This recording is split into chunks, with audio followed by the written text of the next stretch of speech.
Good afternoon, Muskegon. It's April 14, 2023. Now stop. Don't even touch that dial. Don't do it.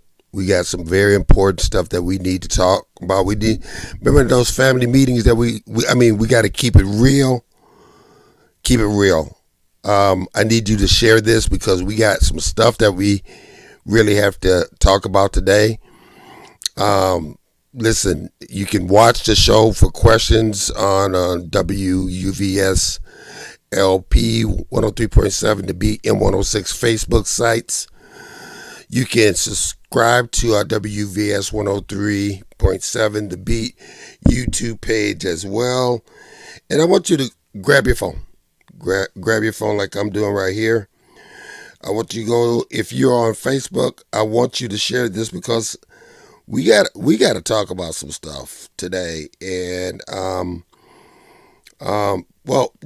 me get my partner on. Pastor Melvin Burns, how you doing, sir? I'm good, my brother. How are you doing today? I'm sharing this message right now because I want everybody to hear this show because we have a whole lot to say to people, and that is important. So I need you to do that, and that's what I'm doing. How's your daughter doing? She's doing well. Thank you for asking, brother. She's doing well. Okay. So, all right. Listen, again, if you're driving and you want to watch the show or you want to repeat the show and watch or tell somebody about it, our shows repeat themselves on WVS or M106 or the Emoji app, which somebody should get. We probably should do a commercial at the bottom of the hour so everybody gets that app. But listen, people, we have to talk about a shooting that happened today. Now, you already know about it. Now, let me do some clarifications real quick. We're not going to use no names.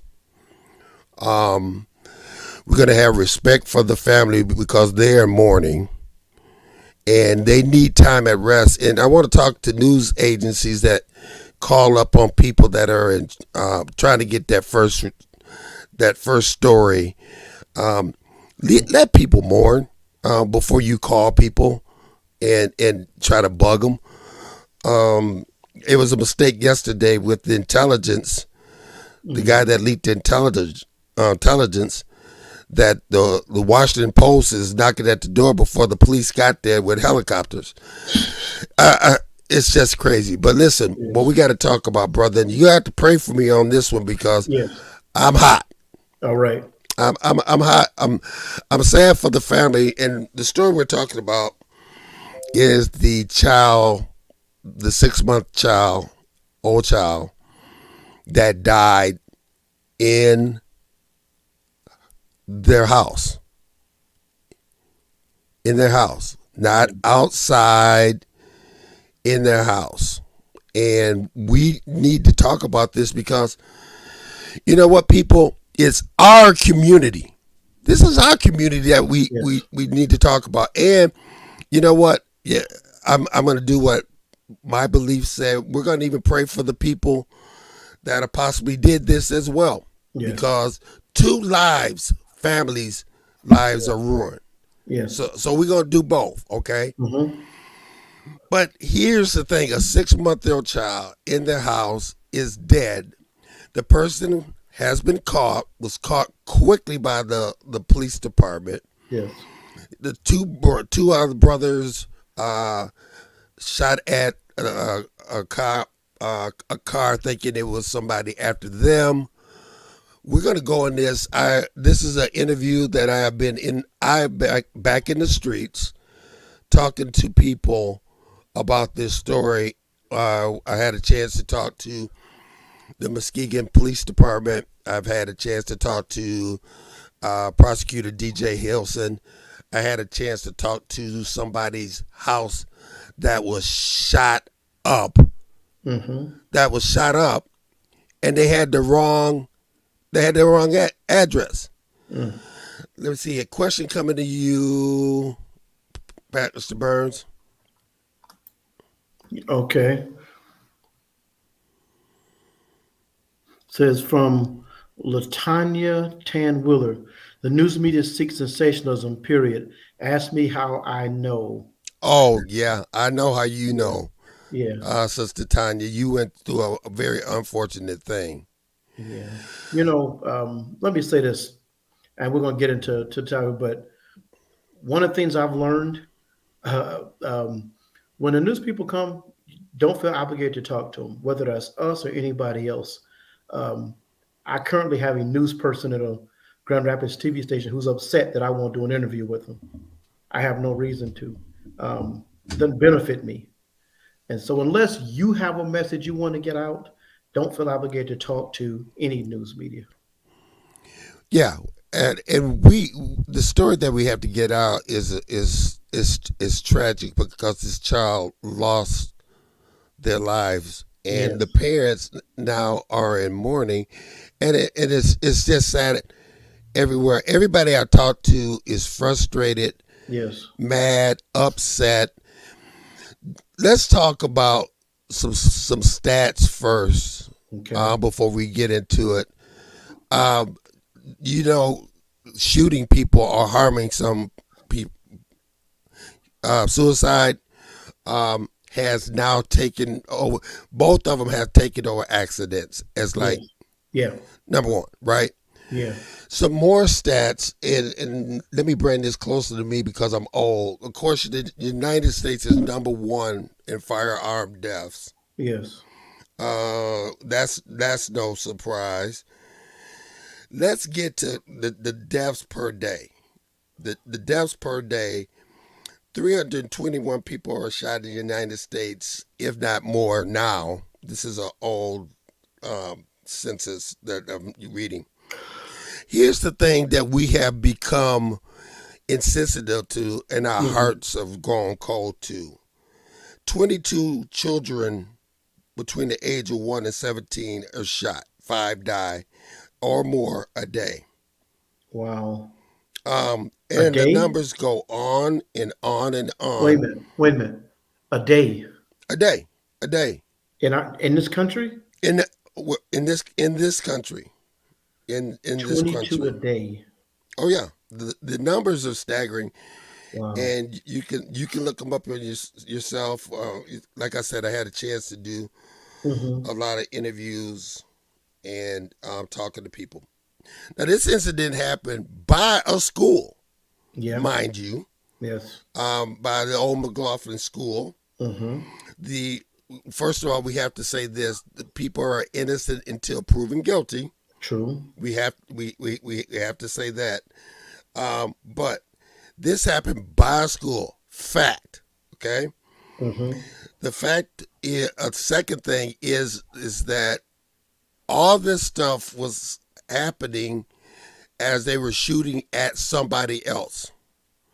And one thing that I want to talk about is that in talking to the police, that said that now people not only are they shooting at targets, they're just spraying. So if you got beef with me or you got a problem with me, you just shooting. You're just spraying. You're not even looking. And I don't know if you think you Scarface or whatever, but you're just shooting, and bullets don't have eyes, brother. Right.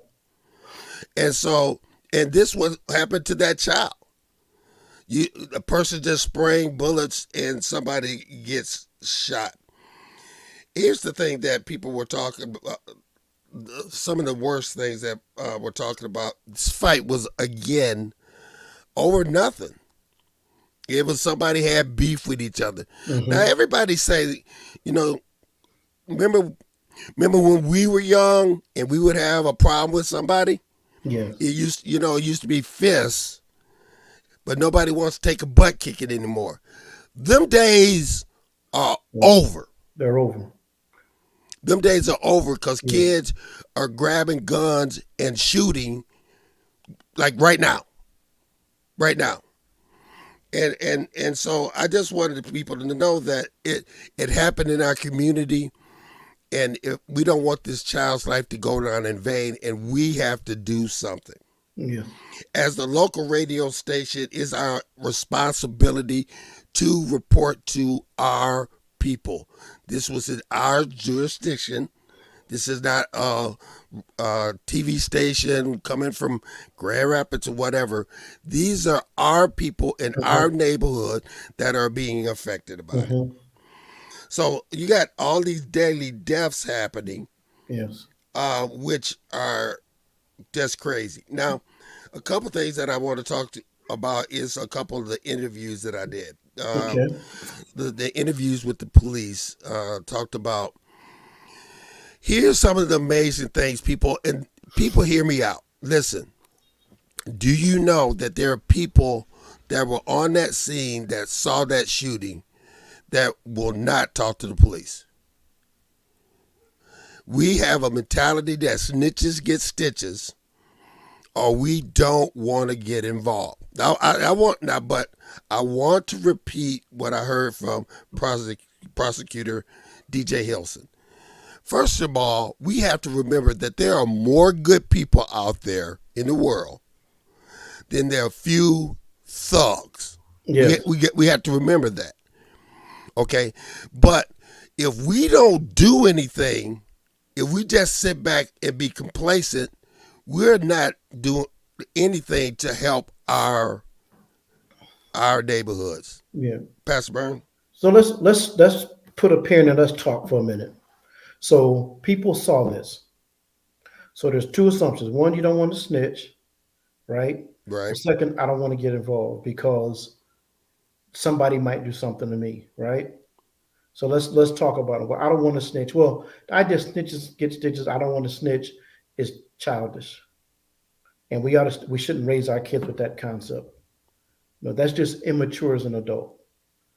It goes to this idea now. Let's put it with this idea of well, I don't want to get involved, which means you assume some things that may not be true, which is this doesn't affect me. This won't ever happen to me or anybody I care about.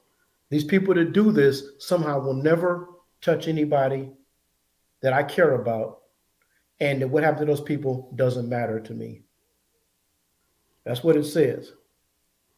It is. That's you as the human being. You don't think this will ever happen. These same people will ever do anything anybody care about. And that those other people and how they're feeling does not matter. I get this question. Hey, Huck, how you doing? Randy Huck Dave says 22 people, age 1 to 17, die I daily. think that Wow. Dave it was one of 22 shot and one of 22 die, just to be clear. It's the numbers are staggering. You Yeah, can look them up by CDC, yeah. but the numbers are staggering. Now, here's some of the things that the police said. The police Okay. said not only are there people involved or there were people that were there that will refuse to Yes. talk to the police. Do you know that hinders the investigation? So that hinders the investigation. So people can't do their jobs to bring this to court. And DJ Hilson said the same thing, that when you refuse to talk, that this helps and hinders what to try to make a case on the people that are shooting. So let me ask this question. In this case, is there a way for people to tell the police what they saw without being identified? Yes, yes. What can they do? Okay, this is this is another thing that the police were frustrated about, and prosecutor DJ Hilson. You know, people do not use silent observer. And silent observer, you just can call. And then they went as far as said, you can call 911 and say, I do not want to be involved. Okay, but listen, I'm sorry if you're in my neighborhood and that's happening, and my family could be possibly hurt. You hit. Mm. And don't give me about anything about the snitches get stitches and stuff like that. Don't give me this thing about is usually all connected to drugs, because it's not. Mm. It's because it's not. People talk about is usually because of economics and yeah, a little bit because, Yeah. but you want that quick money instead of that honest money. So you go out and do something that puts you, oh my gosh, put others in danger, and you're selling a product to people that possibly kills them. Okay, that's your business. Okay, but the thing is that when you start affecting our community, our village, then it's a problem. Hmm. Okay, so the police are and the prosecutors said they're at their ends with, because and this is what they said, they feel that the people actually don't want them to be involved in their lives until they get in trouble. Okay. Yeah. So And at that worst point. But they don't want that kind of, they want a relationship that they can keep the neighborhood safe. yeah. So we don't even get to a point where there is a shooting. So let me ask you this, my brother. Do you think most people want their neighborhood safe? I think so, but actions speak louder than words, So Pastor. if we looked at the traits of neighborhoods that are where people are feel safe, where people feel it's okay to be at home, where children feel safe, and neighborhoods where people don't. If we had to guess, which one do you think is the neighborhood where people call the police when things happen, identify people that seem suspicious or people that have done things? Which of those neighborhoods sounds like the neighborhood that you would rather live in? Well, you would think that you would want to be in the neighborhood that's safe, that you can walk, that you can do anything that you want to do. Mhm. But unfortunately, a lot of neighborhoods that is not the case. You know, we understand the historic and traditional issues with police and some of the issues we've had with them. We understand issues people have with prosecutors' office and with the court system. Mm-hmm. But from our experience, instances like this, our police, our courts, our prosecutors, our judges, to a person, everybody is on the community's side with wanting to see these people prosecuted and wanting the best for their family. It just you don't you don't we've been around police and fire departments pretty much all our life, All our lives. but I'm telling you, instances like this, you will find people will put some of their racial bias, their sexual bias, their community bias aside because they recognize how horrible these kind of incident crimes are. You'll find just a receptivity. Maybe you don't find with some other kind of crimes. The one is for understanding how people may not want to. I don't even want to use words. Say what they saw, and people wanting to protect that for people just because uh, they want to see people who do these kind of things prosecuted. Mm-hmm. Now, a lot of the things, some of the other things that I want to get through the interview with the police, and then I want to get to the interview with Okay. Prosecutor Hilson. Yeah. A lot of these arguments are contrary to what you hear on the news and stuff like that, or like drug wars or whatever. A lot of these are just over words spoken on YouTube, Facebook, Mm. TikTok. You sung a song talking about, uh, and here's another thing: you are fighting over a street or area that you don't even own. Mm. Uh, you live, whether you live in Mason Street or Angel or whatever, you calling that your turf and area, and people are fighting about that. But I want to get back to people are just fighting about words. So you rapping about such and such did this and that and all this kind of stuff. Instant beef. Instant beef. You Mm. stole somebody's cell phone. Instant beef. Mm. Uh, uh, uh, you hear that? Now Wow. we fighting over words. We not fighting over words. We shooting over words now. Wow. We shooting over a cell phone. we're shooting over our pride and stuff like that of what gang or we're associated with. We're doing that, Mm. and the police are just devastated. And the thing is that I keep mentioning the police. More people are devastated. I am devastated. You're devastated. We're devastated. The family, like Tanya Tan Wheeler, when she went through her event, devastated. Untruths out there, spilled out there. People don't know what they're talking about, Mm. but yet it happened. So Yeah. a lot of this stuff is happening about just words that are happening on social media.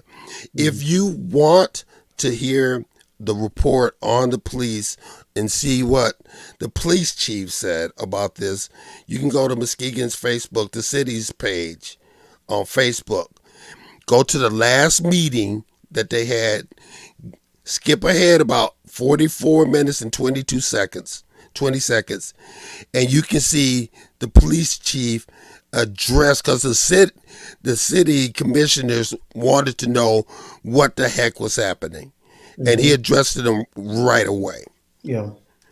Wow. And a question's coming to you. Okay. It says from Randy Huckabee Dame. So I agree with you. There are instances where when someone does tell and they find out, the same people will shoot their house also. People are afraid to tell. And again, that's a valid point. But as we said, they're vehicles for you to give information to the police without you being identified.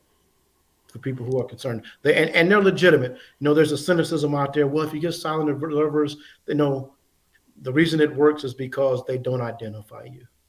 And actually, here, Randy, and to people that are listening, actually, once somebody's house gets shot up, then comes the retaliation. Yes. Then somebody else's house gets shot up, and I want to tell you what the prosecutor said about that. He says he understands. He's sympathetic when people are hurting. Okay, when they lose somebody. Yes. But he's saying street justice will not be tolerated. He says if you go and something, it's not an eye for an eye. Right. He says if you go shoot up somebody's house because something bad happened to you, he said you will be prosecuted to the fullest extent of the law. Same way. Yeah. So you see what hands you see what you've tied his hands to. Yeah. So now you're just extending. Hate begets hate. It just continues to happen. And again, let's say you think, well, they shot at somebody in my family. I have a right to do something. Who's to say you got the right person? You got the right house that you shoot well, so that you won't get an innocent bystander. That street justice, that I get my own revenge. It just doesn't work. It just does not work. It doesn't work. And you know what? And let me go to an interview that I had yesterday. I met with a person that was just sitting at their house, and with their mother and their father who was sick. And all of a sudden, their house was shot up. Okay? Yeah.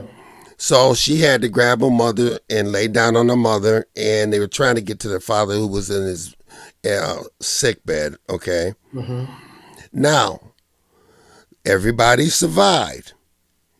So the brother is coming to check on the family. They turned around the corner and shot again, and he had to lay on the ground. Now, in her story, everybody survived. Okay? They had the wrong address. Wrong address. They had the wrong address. And so, again, it comes down to this. If we don't start saying something about this stuff, it could be your wrong address that somebody comes and shoots at will. Yeah. Now, people talk about gun control, okay? This is one time when I'm going to say, no. Yeah, No, because the thing is that usually the people that I know that buy guns, they buy guns They take classes. They buy guns through the stores. They lock them up, and they're responsible. Now, things happen. Yes, things absolutely happen, right? Yeah. But people on the streets that are carrying guns most of the time are not buying guns through proper methods. Yeah. I think we agree. We have a gun problem in this country, but this ain't that. This ain't that. This ain't that. This ain't the gun problem because we're dealing with a mentality. We're dealing with a mindset that we have to make unacceptable in every kind of way. Now say that again, because I think it's very important that you say that. I said we're dealing with a mentality and a mindset that we have to make unacceptable. Here, well-meaning people, and I'm not preaching, will say things like, "If you ever mess with me and mine, I will do X, Y, Z." We have to be careful when we say that because then we're feeding into that same mentality. I know if you mess with me and mine, I know what I would do. And so we say that mentality, and then we go, "Well, I know if they shot and hurt someone in my family, I know what I'm going to do." That doesn't make anything better. You know what I'm saying? It doesn't make any of the situation better. However that person feel like they were disrespected or whatever, shooting at somebody makes absolutely nothing about it better. Question coming to you from Latanya. Latanya Tanwiller says, this is a morality issue. It is. And so we got to ask ourselves, what is the moral fiber and character of our community? And I'm not saying them, I'm saying all of us. All of us. What is it saying about the moral character of our community? All of us. Yeah. I want to talk about the next issue. So I want to get some things straight. First of all, not enough people are getting involved. Okay. Number two, you can use silent observer. Yeah. If you don't want your face involved, if you don't want to go to court, if you want to do it that way, you can call that. Even if some of you want money, there's money in that. If that's the way you want to handle your business, okay. But the problem is that in our community, this stuff is involving. And let me tell you, if you don't make phone calls when you see stuff, if you sit with a blind eye, if you are buying drugs and and I get that buying drugs and growing up in that environment, that's a sickness and that's an illness. Mm-hmm. Okay, so we need to deal with that issue in itself. Yes. Okay, but what we have to understand, if we don't do none, all our hands are bloody. Yes. And all our hands are bloody. And which brings me to the thing that, are we at the bottom of the hour already? Okay, I tell you what, we're at the bottom of the hour. Lady J, let's go to commercials, and then we're going to come back and talk about some of the solutions. You're watching 22 with Pastor Melvin Burns and Gregory T. Roberts on 103.7 The Beat and M106.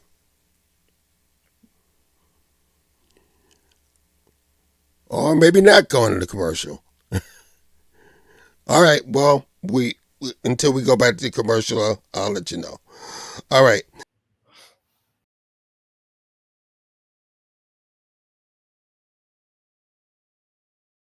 As an Olympic athlete, I prepare for everything. So when I became pregnant, I thought I was ready. But at 32 weeks, I was diagnosed with severe preeclampsia and had an emergency C-section. Looking back, had I known the warning signs, I would have talked to my doctor sooner. Too many women die of pregnancy-related complications, and most are preventable. If you or someone you know is pregnant or recently had a baby, learn the warning signs. It could help save her life. Hear her. The wait is over. The all-new Umoja Radio Network, home to over 40 Black-owned radio stations and podcasts, is here for you. Connect to the world's fastest-growing collection of unapologetically Black and proud media, from podcasts to independent Black-owned radio stations, and access to the important news and music you need. Umoja Radio is from our culture, by our culture, for our culture. The all-new Umoja Radio is available right now on Google Play and the Apple Store. Join the movement. Be empowered. And we're back to 22. Thank you, Lady J, who's running the board and producing the show, who does a great job. Listen, man, the board is blowing up. So let's go to the questions from Rhonda. From Ron Aubrey says, it's a perception of how the community sees this problem. There are more areas of concerns besides the community as a whole.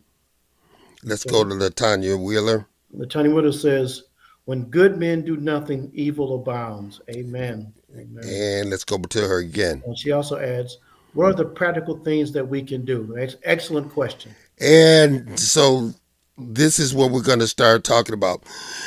Okay, so remember that it takes a village. Okay. To raise. We all know it. We've all quoted it. Yep. It takes a village. But we also, it says, how do you deal with an elephant in the room? One bite at a time. Okay. We got problems, okay? So let's deal with this at one bite at a time. Remember in the days when if it was 1 o'clock and you were supposed to be in school to 2:35, and you took that walk of shame home, and guess what?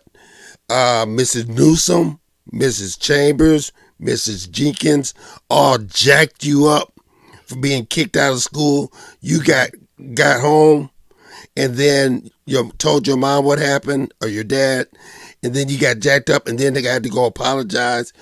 Okay, we have totally lost that, okay? All right, number 2, you can't even talk to some people's kids, okay? Don't talk to my kid, Right. okay? Right. All right? Don't speak to my child. I told people in my neighborhood, if you see my daughter doing wrong, you better check her. You have my permission to check her. But we ain't got to the point where we can't do anything. So one of the things is we have to return back to that village thing and all hands on deck. That means every church, if you have a building and that you could do something to teach dads. Because here's one thing that we could do is if you have a youth, okay, that is next to you, and you taking your child to do a sport, okay, and that child doesn't have the money, okay, why don't you talk to that parent and see if you can get that child to be involved in that sport?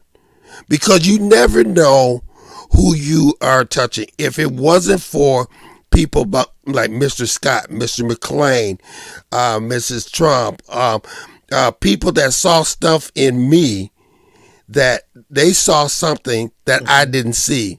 Yeah. But they took the time to invest that time with me. Coaches like Mr. Six and Rodney Whitlow and all that kind of stuff that took time to invest in me. Because you know what they say about if you're a black male and if you grow up in the house with domestic violence, and if you grow up in a household where there's drugs, you're going to end up being 1, 2, or 3, or 4 dead.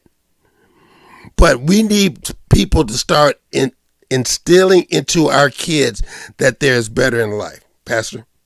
Yeah. You just said it very plainly, brother. Scott, no one person's going to do everything. No one organization is going to do everything. I call it your sphere of influence. Who and what can you influence? Your kids are in stuff. Okay, then add one more kid. Your churches and stuff. Reach out to one more child. But all of us have a sphere of people that we can influence. Doesn't mean it's going to turn out 100%, but you rest well saying, you know what, I've made some effort. And there's hundreds and thousands of people saying, you know what, I've made some effort. But again, we've backed away from so much of it. That's the thing. Oh, yeah. Look, like you say, saying something to my child. Okay, so maybe 1 or 2 people say something that isn't quite the way you'd have said it.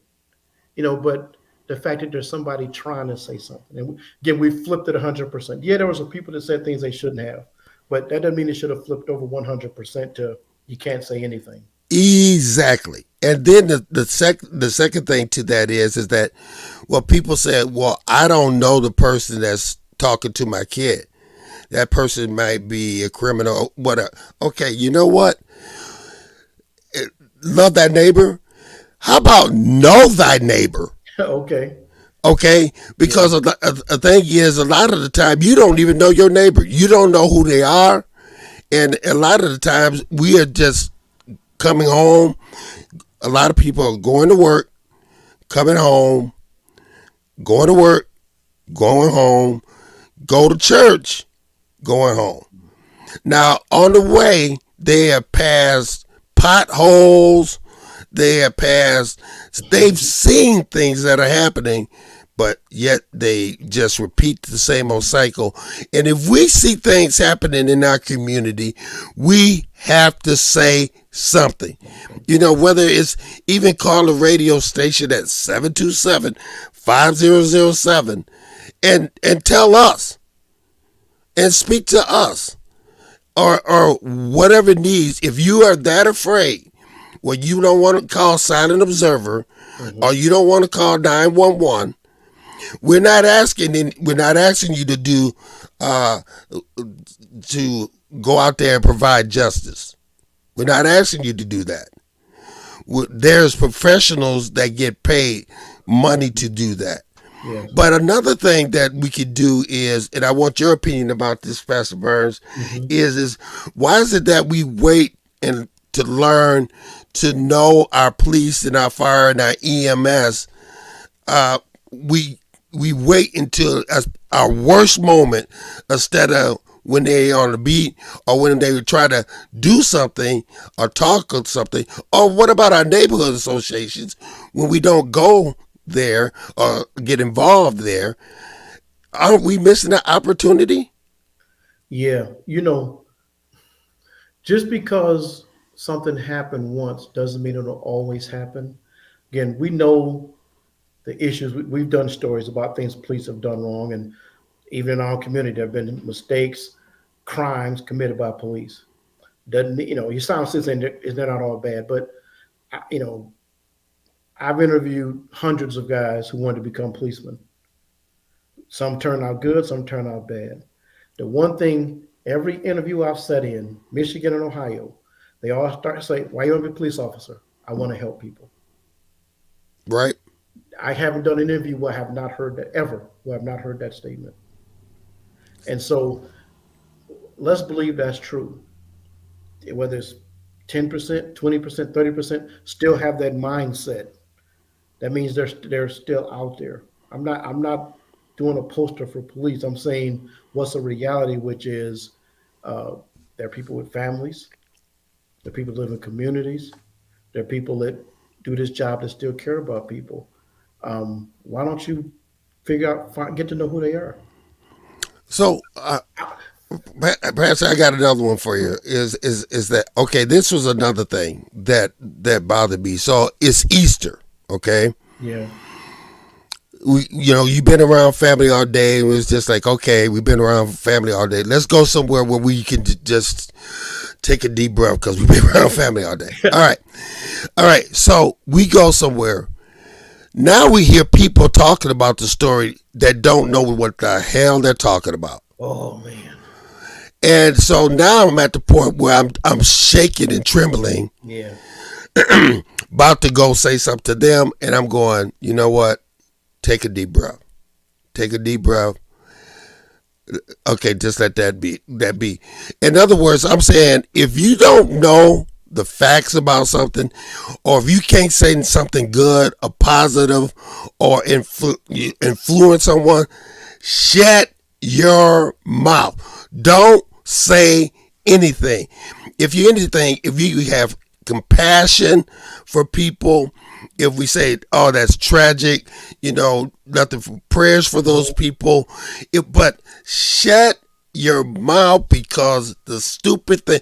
Well, why would she have a baby around and all this kind of stuff? And I'm trembling and shaking. Yeah. Talk a little bit about that. Somebody earlier mentioned about how news people sensationalize, the media. Well, now that you have a Facebook, you have an audience, you become that same kind of attention whore. You want to be the one to say something. You want to be the one to tell people about what happened. You want to be the one to post it. You want to be somebody to give people the news. That's all it is. And what you're really doing is you want the attention on you. Mm. I'm gonna tell you, I know what happened, or I bet you I know what happened. What you're saying is, I don't care about the family shot. I want people to hear me, hear what I have to say. And you're an attention whore. But, Don't complain about the media and the news if you do the same thing. Tell a story without having facts. Tell a story and don't care about how other people feel. You're doing you're doing the exact same thing. You preaching good. They got past the plate now. You know, we've all been in situations when you read something on Facebook and found it wasn't true. And I think now I should start going back and finding people's original posts and saying, "Hey, this wasn't true. Did you apologize yet? Did you take it down? Did you say, hey, I put this up and it was wrong? Hey, people that told you information you found wasn't true later. Hey, did you go back and tell everybody that you told the untrue? Did you go back and correct that with people and say, hey, I was wrong? Because if you did that, I guarantee you, next time you'll be a lot more careful." Right. But it's so hurtful to people. You know, people speculating, and again, you don't know the facts, and you don't. You know, when you start with, well, I bet such and such. No, that means you don't know. And if you don't know, you shouldn't say. That's good. That's a good word. Yeah. So where we go from now? We're at 241.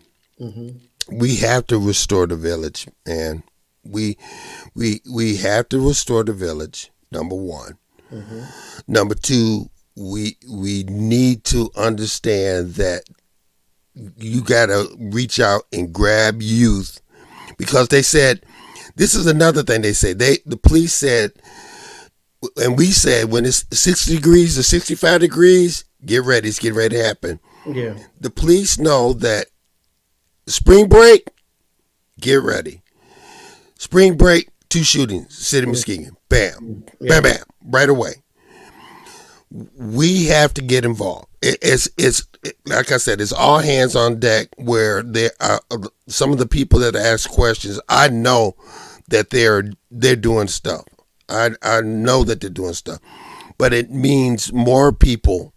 I was in a meeting yesterday where I was talking to, it's called a clear meeting, and it gets police and fire with people that just were incarcerated that got out, with people that struggle with addictions and stuff like that.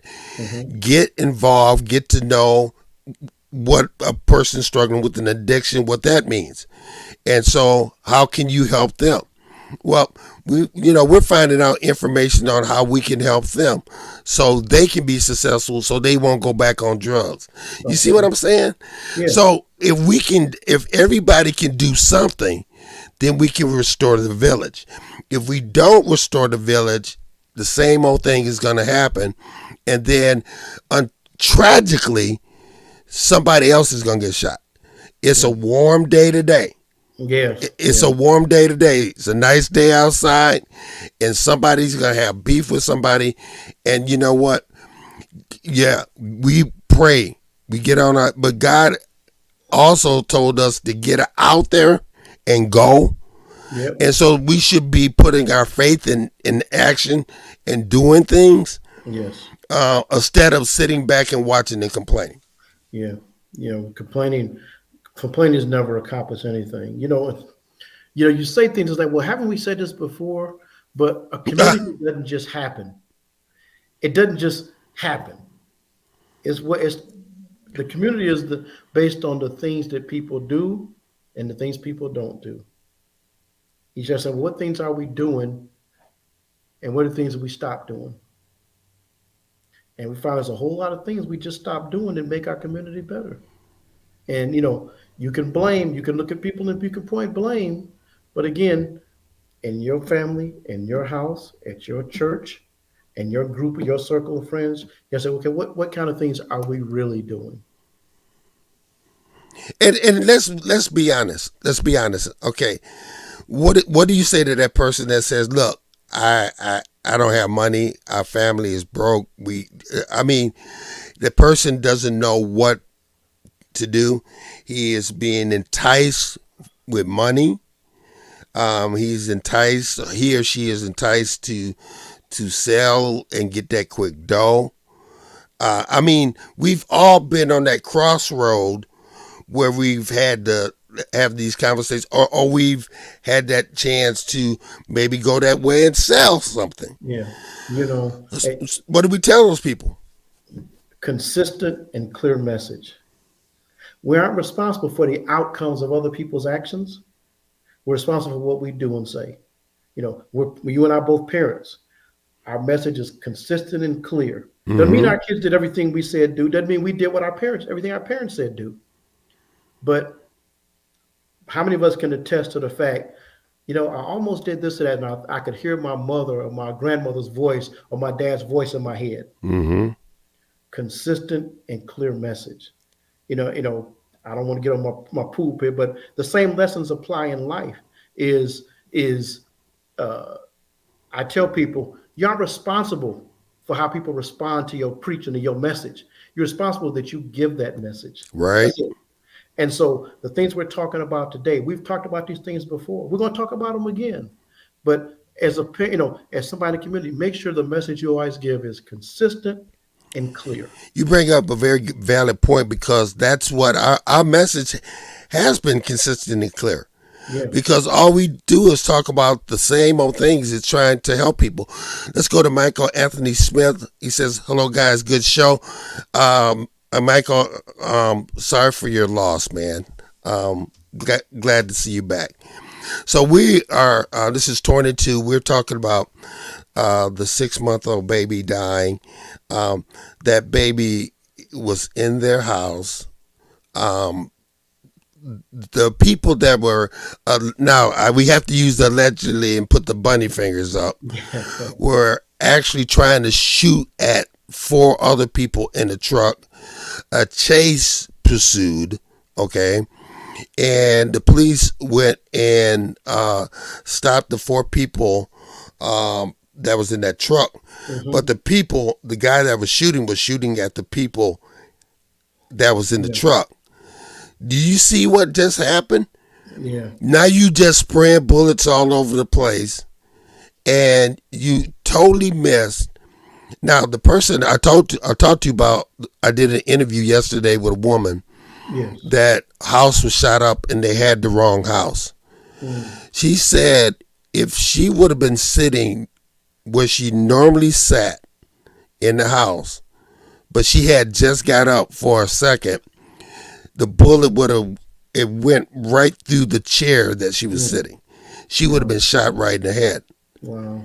And see, I don't think people think about that stuff. And the thing is that one other thing that we didn't mention yet, there are people like Big Rob, for instance. Big Rob, and there are other people that can talk to people that are in the streets. Yeah. And you too, you can too, because you know such and such a son you just saw. You see him on Sunday, but you just saw him on the corner, and you don't say nothing to that child. Yeah. You know, it becomes where we have to speak up to the youth, because the police said the age that most of the shooting is. Now get this, people. The age of people that are shooting are 17 to around 24. After 24, now Melvin, you're gonna probably laugh at this. After 24, you consider him to be an OG. After 24? After 24. Man. You consider to be an OG. The streets promoting early, aren't they? Oh, they promote early. The streets got a serious advancement program. You can't get OG status nowhere else at 25. Yeah. So if they OGs, I hate to see what I am, but but so these young guys are sitting up, and they're young people.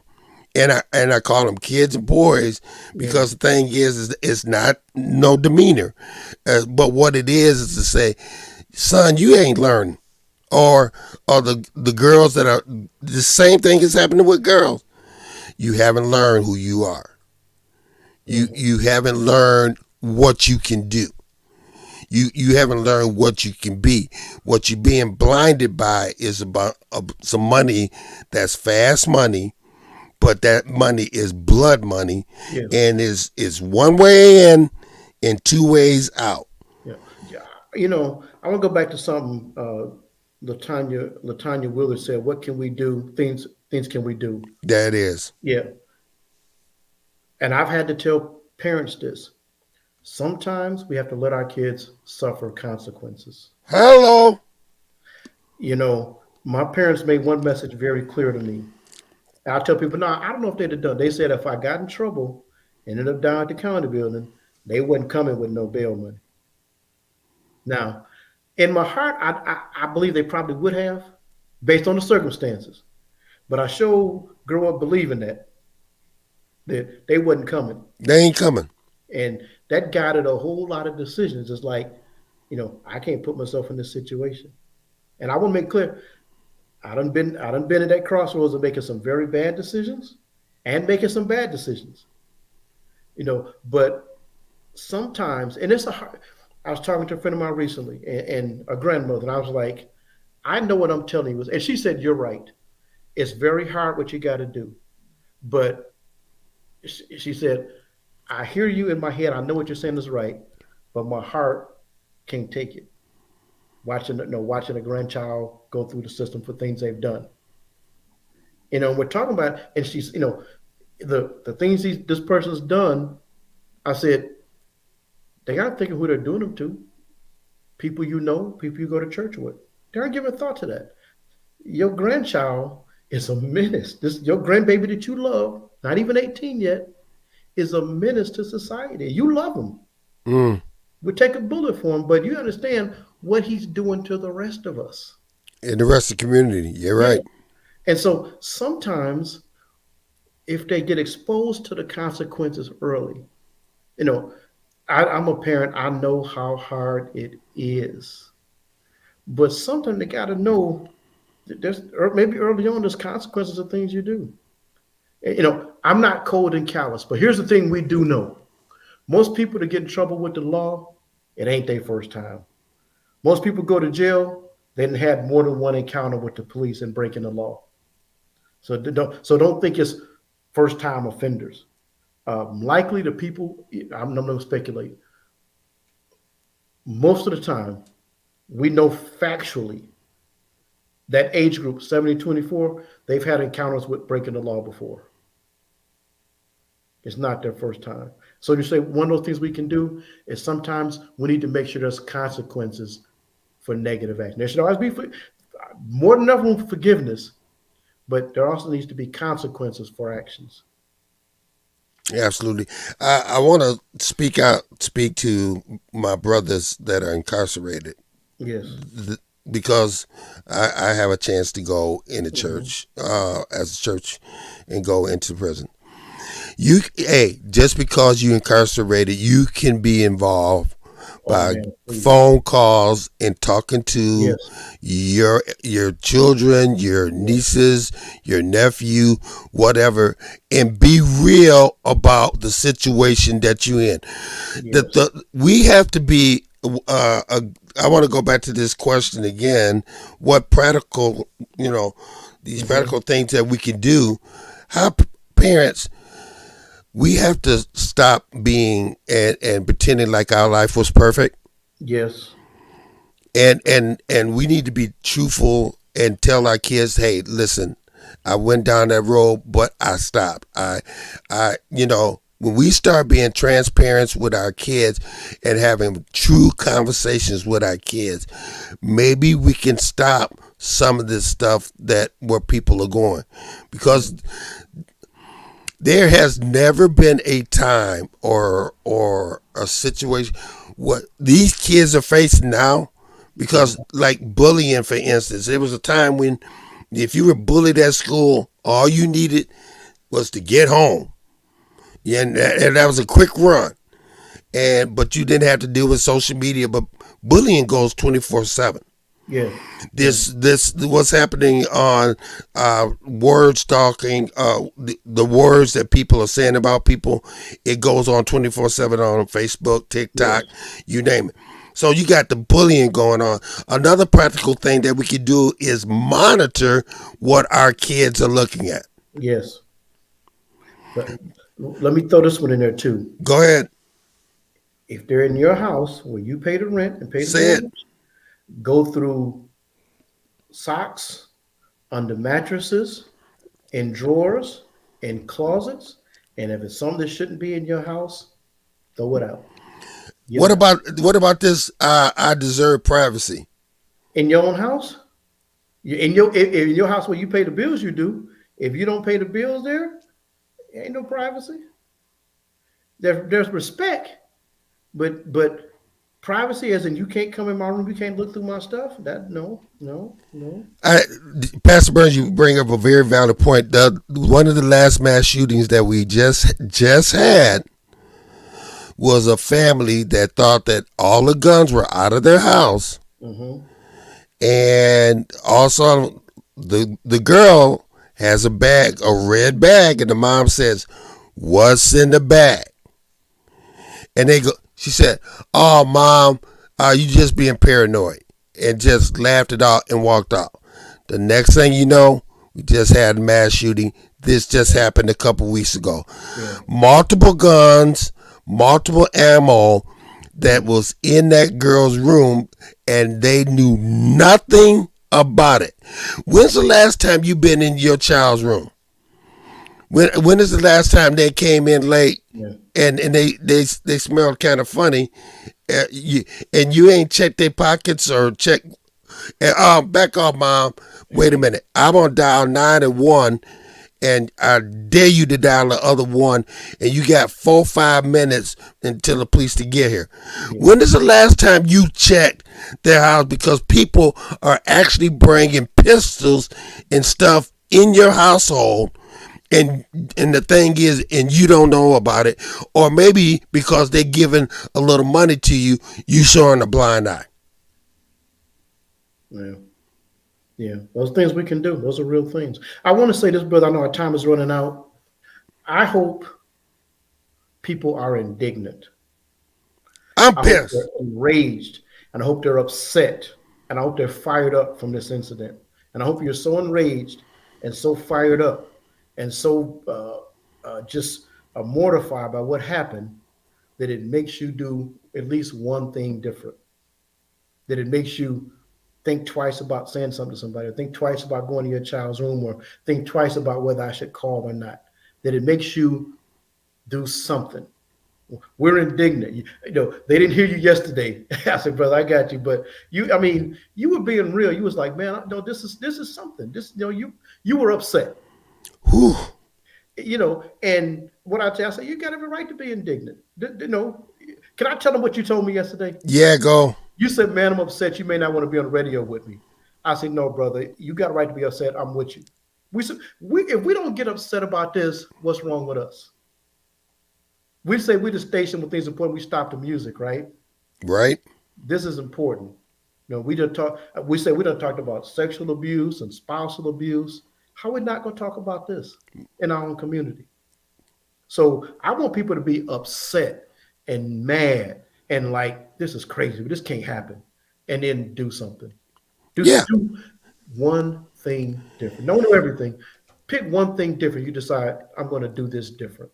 I want the family to speak out to us, to the radio station, to speak out to me. They know how to contact me. Let us know what we can do, and we will get that information out to you, that this life will not go down in vain, that this will be a start of a revolution, that we start fighting for what is right. Because the thing is that if we don't do something, we're just saying that it's okay. And that is not an option. All right, listen, people, it is 2:59. It's Friday. It's sunny outside. Go out. Listen, go out. And we say this, and we really mean it. You have a chance to go and sow a seed, whether it's a positive word, whether it's giving somebody, whatever you need to do, please do that, because you know what? Somebody's life might depend on it, and the very life that you may save might be your family member. All right. Take care. All right. Love you, brother. God bless. We see you.